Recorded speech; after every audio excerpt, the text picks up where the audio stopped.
इस वीडियो में आप लोग पढ़ेंगे प्रश्नावली 1.1 का क्वेश्चन नंबर पहले का तीसरा स्टेप। तो क्वेश्चन नंबर पहले के तीसरे स्टेप में भी वही करना है हम लोग को, यूक्लिड विभाजन एल्गोरिथम का प्रयोग करके एचसीएफ ज्ञात करना है। गुणनखंड विधि से हम लोग को एचसीएफ ज्ञात नहीं करना है। तो देखिए हम लोग कैसे निकालते हैं। यूक्लिड विभाजन एल्गोरिथम क्या होता है, यहाँ पे लिख दे रहे हैं यूक्लिड विभाजन एल्गोरिथम। अब यूक्लिड विभाजन एल्गोरिथम का फार्मूला क्या होता है, a बराबर बी क्यू प्लस आर। यह जो है यूक्लिड विभाजन एल्गोरिथम का फार्मूला है। अब इसी विधि से हम लोग का एचसीएफ ज्ञात करना है, किसका, 867 और 255 का।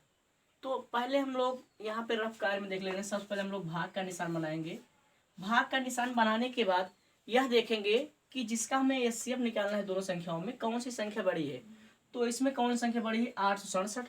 तो जो संख्या बड़ी है उसको बीच में लिख लेंगे 867, और जो संख्या छोटी होती है उसको बगल में हम लोग अपनी तरफ लिख लेंगे 255। अब भाग दे देंगे। 255 का पहाड़ा पड़ी 867 से ज्यादा ना हो, तो 255 एक के 255। अगर नहीं पहाड़ा आ रहा है तो गुणा कर लिए करो ऐसे, 255 गुणे 2, एक के बार तो ही आएगा, दोनों बार चेक कर लो। 2 पचे 10 का 0, फिर 2 पचे 10 एक 11, फिर 2 दूनी 4 एक 5, 510। अब भी तो कमी है, तो इसके बाद 3 बार चेक ले जाओ। 255 गुणे 3 बार, तो 3 पचे 15 का 5, 3 पचे 15 एक हासिल 16, फिर इसके बाद 3 दूनी 6 एक 7, 765, यानी 3 बार जाएगा। तो 255 3 हो गया 765।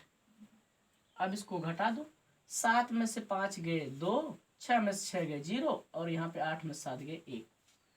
तो स्टूडेंट्स यहाँ पे हम लोग लिखेंगे यानी पहला स्टेप फर्स्ट। पहले स्टेप में देखो क्या लिखते हैं। हमने आप लोग को बताया था जो बीच में होता है वह किसका मान होता है, ए का मान। जो अपनी साइड होता है वह किसका मान होता है, बी का।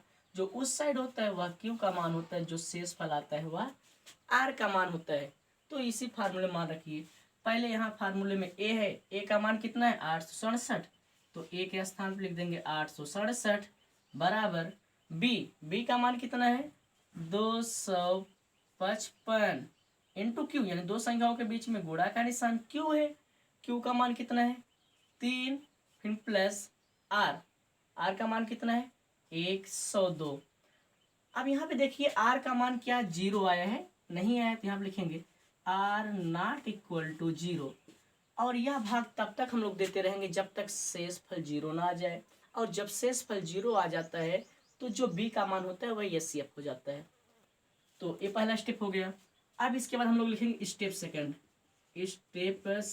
में। अब स्टेप सेकंड में देखेंगे जैसे फिर भाग का निशान बनाएंगे, ऐसे फिर भाग का निशान बनाए हमने। अब यहाँ पे देखो जो बी का मान है और जो आर का मान, यही देखना होता है। तो देखो बी का मान बड़ा है क्या आर का मान बड़ा है, यहाँ किसका मान बड़ा है, बी का मान बड़ा है। तो बी का मान बड़ा है तो बी को हम बीच में लिख लेंगे, बी का मान 255, और आर का मान छोटा, इसको बगल में अपनी तरफ यानी 102। अब 102 का पहाड़ा पढ़िए 255 से ज्यादा ना हो, तो 102 एक के 102, 102 दूना 204, 102 तीन 306 ज्यादा हो रहा है, तो 102 दूना 200 हो जाएगा 4। अब घटा लो, 5 में जब 4 घटाएंगे आ जाएगा 1, फिर यहाँ पे 5 में 0 गया 5, यानी शेषफल कितना आ गया 51। तो अभी हम बताए थे स्टूडेंट्स जो बीच में होता है वह ए का मान होता है, जो अपनी तरफ होता है वह बी का मान होता है, जो उस साइड होता है वह क्यू का मान, और नीचे वाला किसका मान होता है आर का मान। फिर फार्मूला में रखिए। फार्मूला में पहले क्या है, दूसरे स्टेप में लिखना है। फार्मूला में क्या है, पहले ए है, ए का मान कितना आपकी बार आया है 255, फिर बराबर बी का मान कितना आपकी बार है 102, फिर दो संख्याओं के बीच में कौन सा निशान, गुणा का। क्यू का मान कितना है 2, फिर प्लस आर का मान कितना आ गया है 51। तो यहाँ बताओ आर का मान क्या शून्य आया है, नहीं आया, फिर लिख देंगे आर नॉट इक्वल टू 0। अब इसके बाद स्टूडेंट्स स्टेप नंबर थर्ड, तीसरा स्टेप में करेंगे। अब तीसरा स्टेप देखो फिर यहीं शुरू होगा। अब देखो यहाँ पे बी का मान बड़ा आया है कि आर का मान बड़ा है, किसका मान बड़ा है बी का। जिसका मान बड़ा होता है उसको हम लोग बीच में लिखते हैं भाग का निशान बनाकर। तो बी का मान बड़ा, बी को हम बीच में लिख लिए बी का मान। आर का मान छोटा है, इसको बगल में हमने अपनी तरफ लिख लिया, बगल में हमने इसको अपनी तरफ लिख लिया। अब 51 का पहाड़ा पढ़िए 102 से ज़्यादा ना हो, तो 51 51 51 दूना 102, 51 दूना कितना होता है 102। अब इसके बाद 2 2 कैंसिल, फिर इसके बाद 0 0 कैंसिल, 1 1 कैंसिल। तो जो बीच में होता है किसका मान होता है स्टूडेंट्स, ए का मान। जो अपनी तरफ होता है किसका मान होता है, बी का मान। जो उस साइड होता है किसका मान होता है, क्यू का मान। नीचे वाला किसका मान होता है, आर का मान। फिर अब तीसरे स्टेप में यही प्रक्रिया करेंगे। तीसरे स्टेप में देखो, ए पहले ए था, ए का मान पहले अब कितना है 102, फिर बराबर बी का मान कितना है 51, दो संख्याओं के बीच में गुणा का निशान।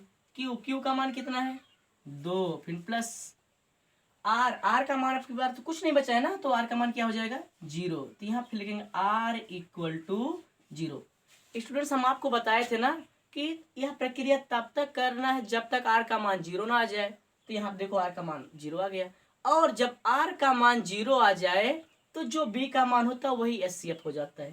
तो HCF कितना हो जाएगा, HCF बराबर कितना हो जाएगा, बी का मान कितना है 51। तो स्टूडेंट्स आप लोग लिख लीजिए